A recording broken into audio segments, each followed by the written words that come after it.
Traffic jams. Almost everyone has experienced one. Inching forward, braking, stopping again, with no clear reason why. You look ahead, nothing. No accident, no construction, no police lights, and yet traffic slows to a crawl. What makes this frustrating isn't just the delay, it's the mystery. There's no visible cause, no one to blame. Here's the part most people don't realize. Most traffic jams happen even when nothing is wrong. Not because of bad drivers, not because of broken roads, but because traffic itself is a fragile system, one that breaks under its own rules. Once you understand this, traffic stops feeling random and starts revealing how systems fail quietly, invisibly, and predictably. We instinctively think of traffic as individual drivers making individual choices. Someone brakes, someone speeds, someone changes lanes. So when traffic jams, we search for a culprit. Who caused this? But traffic doesn't behave like isolated decisions. It behaves like a connected system.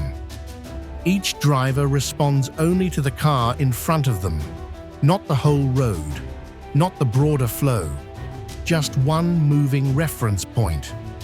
That means traffic isn't controlled by intention, it's controlled by reaction delay. And reaction delay, no matter how small, changes everything. In a perfectly stable system, every car would move at the same speed, with identical spacing and instantaneous reactions. That system does not exist. Human drivers react in fractions of seconds, but fractions of seconds are enough to destabilize traffic. A half-second delay here, a slightly stronger brake there, individually insignificant, collectively disastrous. Traffic engineers call this string instability, a condition where small disturbances grow larger as they move through the system. The key insight is this: traffic doesn't smooth out errors, it amplifies them. Imagine a straight highway, no obstacles, light traffic. One driver glances at their speedometer and eases off the accelerator.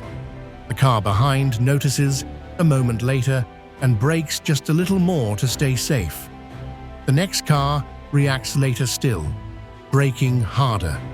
By the fourth or fifth car, the slowdown is severe enough that the vehicle must stop completely.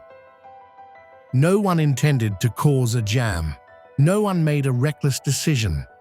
Yet a stop-and-go wave forms and travels backward through traffic.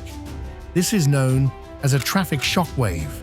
You've driven through one before, speeding up suddenly, then slowing again, never knowing why. That's the system oscillating, trying and failing to recover equilibrium. You may notice traffic jams forming in the same locations every day, the same curve, the same on-ramp, the same merge. These areas reduce system tolerance.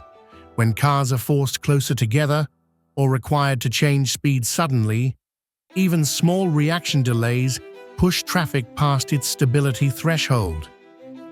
At that point, congestion isn't random, it's inevitable. Engineers can predict where jams will appear, not by watching drivers, but by modeling system limits. Adding lanes feels like a solution. More space, more capacity. But systems respond to capacity differently than we expect. More lanes attract more drivers. Drivers feel safer following more closely. Spacing shrinks. Reaction delays don't disappear. They stack. Eventually, the system reaches instability again, only now with more cars involved. This is why congestion often returns within months of road expansion.